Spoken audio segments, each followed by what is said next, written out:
Hi everyone! Welcome back to my channel, and for today's video, nandito tayo sa barangay Mendez, Cavite, 5 minutes from Tagaytay. And meron tayo ditong last 200 square meter na end lot, no? So napakalapit na lang sa highway. So dito guys, isa siyang village na wala pong monthly dues, walang restriction or anything. Meron pong big concrete roads, may electricity, water, internet. So ano man kailangan, ituturo ko yung 200 square meter. Ayan. So ang landmark, ito search nyo lang, Margaret Homestay. Ayan yung isang client natin na nagpa-Airbnb ng house. Ayan. Or ito, pwede nyo rin i-search to. Itong isa, 23rd. Ayan. So any house design, ganyan kalaki yung 200 square meter guys. So ayan, ito yung mga ganawa nating house, yung mga nandyan. So andito lang yung lote. Okay, ito yung mga sample ng mga client natin, nagpapa-Airbnb. Ayan, may swimming pool.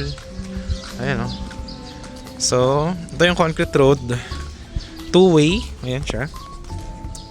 Bali ngayon, nasold na kasi yung isa dito na 550 square meter ng client natin. Naalala nyo yung merong puno ng langka, nabili na yung client natin. Binili niya yung isang buo, 550 square meter, magkakatabing lote. Ito yung mga sample na gawa nating house and lot, oh guys. So kambal na bahay, kasama yung gate, kasama yung bakod. Ayan, ito, ginagawa na natin ngayong kalsada. May drainage, di ba sinabi ko sa inyo before, kung ayan oh, two-way yan, dito yung drainage sa kabila. Yan yung mga linya ng tubig sa kapitbahay. Kung naalala nyo before, di ba sabi ko gagawan to ng kalsada pag nabili na po yung ating dito.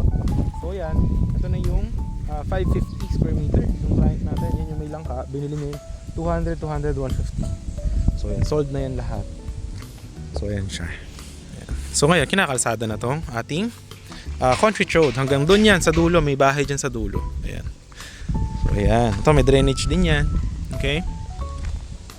Tapos, ito yung sample na laki ng 200 square meter guys. Ayan siya. Okay. Ayan, ayan, may muhon yan. Ayan o, 200. Ganyan kalaki. Hanggang dito. Ayan, hanggang dyan. Tapos hanggang doon, mga 22 meters. Ayan, okay. So, last one lot tayo. Ayan, itong kalsada, diretso natin to hanggang dyan. Tapos ang landmark dito, search nyo lang, Cupita Cafe. Ang price neto guys is if installment 85 per square meter, 2 years to pay, 30% yung down, 0 interest. Kapag naman cash basis is 7.5 per square meter, pwede hanggang 7,000.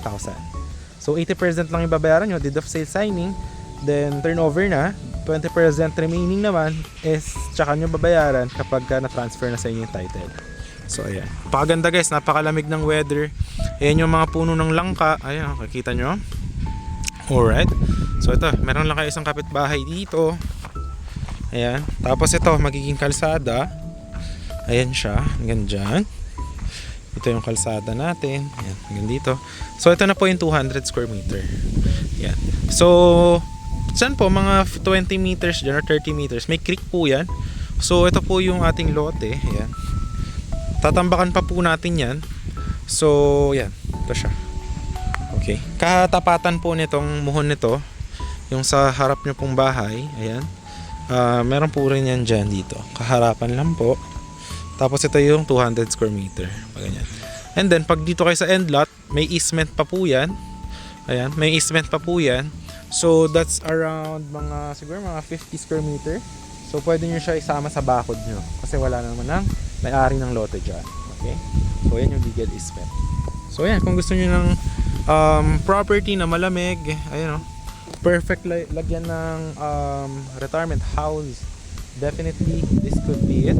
If installment 85 per square meter, ayan. Kung cash basis is 7.5. Ayan. So yun, message nyo lang sa Viber if ano man kailangan nyo. Basta ito, sementohan to hanggang dito. Tapos yung kabila kasi, itong sa client ko, yung nabili niya yan, 550 square meter. Ayan, so yan, kinakalsada na natin yung dito yung concrete roads. So yan, ang landmark lang, search nyo, Cupita Cafe. Yan, dito lang po yun. Pakalamig, 560 meters above sea level. So yan, no? Ito lang siya yung lupa. Yan lang. May mga saging, may mga puno. Ayan. Tapos wala ka ng kapitbahay dyan. Dito maganda. Pero pwede rin natin yun i-package sa inyo. Pwede natin yan tayuan ng house. Pili kayo dito ng mga design. Pwede natin yan tayuan ng house and lot package. It's up to you if anong gusto nyo. But normally, ang package natin sa house and lot, sa 200 square meter kasama yung bakod, is 3.5 million to 4 million. standard finish. So kung gusto niyo naman to i-package sa atin na house and lot package is 3.5M siya, 200 square meter. Tapos kung gusto niyo isama na yung bakod pati doon sa easement, mga 4 million here.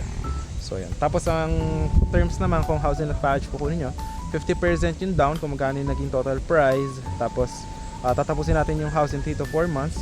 So after 1 month pay kayo ng 500k, after 1 month 500k, third month 500k, fourth month tsaka nyo na lang bayaran yung remaining balance kapag tapos na yung house. Ito turn over na natin sa inyo. So yung 80% of magkano yung total price ng package. So halimbawa 80% ng 4M package natin, uusapan naman natin yan, ito turn over na natin sa inyo. Tapos yung 20% remaining ng 4M tsaka nyo bayaran pag na-transfer yung title nito. So ganun siya. Okay. So yun, if you are interested, yun, message nyo lang ako guys. Perfect na perfect for retirement place. Andiyan na yung mga kapitbahay nyo. I will assure you na mag-enjoy kayo dito. So once again, this is John Critch. I hope to see you soon and have a good day. Bye bye. Pakalamig guys, okay? Pakalamig. Tignan nyo yung mga kumpas ng hangin, di ba? You know? Pero kung gusto nyo lang na investment, perfect na to for that one. Kung gusto house and lot package, pwede din. So yun, basta house and lot package natin, pwede na akong 4 million yung package, 50% down, so 2M. Mabibili na natin yung mga materials. Ayan. Tapos pay kayo the next month 500k, 500k the next month, tapos 500k pag turnover. Tapos yung 500k na last is kapag sa title transfer na. So yun lang pa. So yan, pwede kayo mamili ng mga house design natin. Ayan. Alright, actually mga nandun na house gawa rin natin yun. Eto mga ganito ginawa din natin yan before. Pwede rin yan, may loft. Pwede rin na bungalow lang, parang ganyang house. So yan, depende sa inyo. So yan. Alright, so once again this is John Critch and I hope to see you in the next videos. Bye bye.